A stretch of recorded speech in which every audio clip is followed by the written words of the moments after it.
Hello दोस्तों। दुनिया में एक ऐसी जेल जहां भेजे जाने का मतलब था जिंदगी भर के लिए दुनिया से गायब हो जाना, जहां कैदियों की चीखें समुद्र की लहरों में खो जाती थीं, जहां से वापस लौटना लगभग नामुमकिन था। इस सजा को कहा जाता था काला पानी की सजा, ब्रिटिश हुकूमत की सबसे खौफनाक सजा। लेकिन सवाल यह है, आखिर काला पानी की सजा शुरू क्यों हुई? वहां कैदियों के साथ क्या होता था और आज उस जगह का क्या हुआ? बहुत सी चीजों के बारे में बताने वाले हैं, तो वीडियो को शुरू से अंत तक जरूर देखना ताकि आपको पता चल सके। तो चलिए और देर ना करते हुए वीडियो को स्टार्ट करते हैं। ये कहानी है भारत के इतिहास की सबसे डरावनी जेल की। साल 1857 भारत में अंग्रेजों के खिलाफ सबसे बड़ा विद्रोह शुरू हो चुका था। भारतीय सैनिक, किसान और क्रांतिकारी अंग्रेजी हुकूमत को खत्म करना चाहते थे।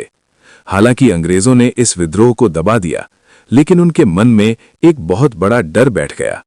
उन्हें डर था कि अगर इन क्रांतिकारियों को भारत की जेलों में रखा गया तो वे फिर से बगावत कर सकते हैं। इसलिए अंग्रेजों ने फैसला किया, इन लोगों को भारत से हजारों किलोमीटर दूर भेज दिया जाए, ऐसी जगह जहां से भागना लगभग नामुमकिन हो। अंग्रेजों की नजर पड़ी अंडमान और निकोबार द्वीपों पर। यह जगह भारत से बहुत दूर समुद्र के बीचों बीच थी। चारों तरफ गहरा और खतरनाक समुद्र। उस समय वहां घने जंगल थे और जंगली जानवर भी। अगर कोई कैदी जेल से भाग भी जाए तो समुद्र पार करके भारत पहुंचना लगभग असंभव था। इसीलिए अंग्रेजों ने तय किया, सबसे खतरनाक कैदियों को यहीं भेजा जाएगा। और यहीं से शुरू हुई काला पानी की सजा। उस समय भारतीय समाज में समुद्र पार करना बहुत बड़ी बात माना जाता था।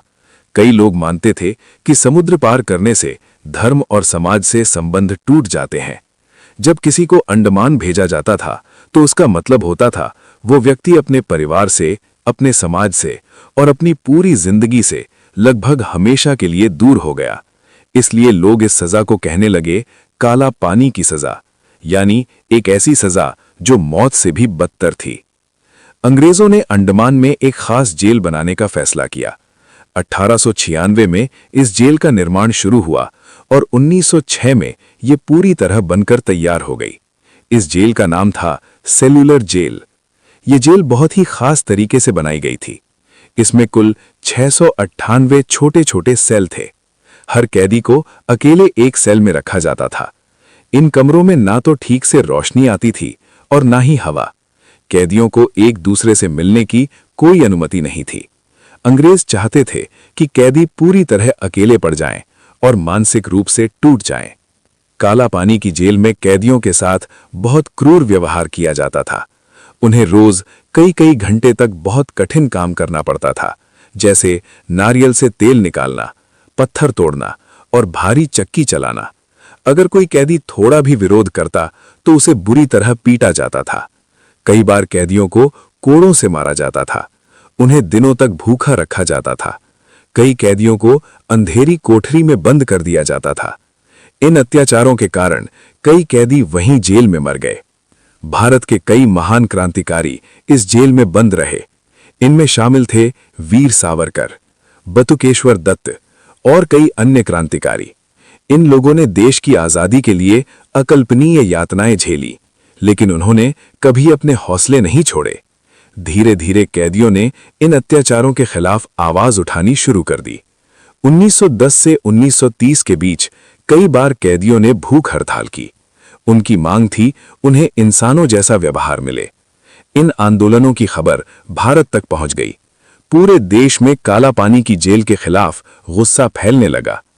भारत में बढ़ते विरोध के कारण ब्रिटिश सरकार पर दबाव बढ़ने लगा। 1937 के बाद कई कैदियों को वापस भारत भेजा जाने लगा और फिर आया साल 1947 जब भारत आजाद हो गया। आजादी के बाद काला पानी की ये जेल हमेशा के लिए बंद कर दी गई। सेल्यूलर जेल की दीवारों पर वीर शहीदों के नाम लिखे गए हैं। के साथ वहां एक संग्रहालय भी बनाया जहां पर उन अस्त्र शस्त्रों को देखा जा सकता है जिसमें स्वतंत्रता सेनानियों पर अत्याचार किए जाते थे। अगर आपको भी कभी मौका मिले तो एक बार सेल्यूलर जेल जरूर जाकर आएं। ये आपको अपने वीर क्रांतिकारियों की हिम्मत और जज्बे को देखकर गर्व की अनुभूति होगी। भारत सरकार में हमारे स्वतंत्रता सेनानियों की स्मृतियों को आज तक संभाल कर रखता है। आज अंडमान की वही जेल एक राष्ट्रीय स्मारक बन चुकी है। लोग यहां आते हैं और उन वीर क्रांतिकारियों को याद करते हैं जिन्होंने देश की आजादी के लिए अकल्पनीय दर्द सहा। ये जगह आज भी हमें याद दिलाती है कि आजादी किसी को आसानी से नहीं मिली। काला पानी सिर्फ एक जेल नहीं थी, वो जगह थी जहां इंसानों को तोड़ने की कोशिश की जाती थी, लेकिन भारत के क्रांतिकारियों ने वहां भी हार नहीं मानी। उनकी हिम्मत, उनका बलिदान और उनका संघर्ष ही आज हमें एक आजाद देश में सांस लेने का हक देता है।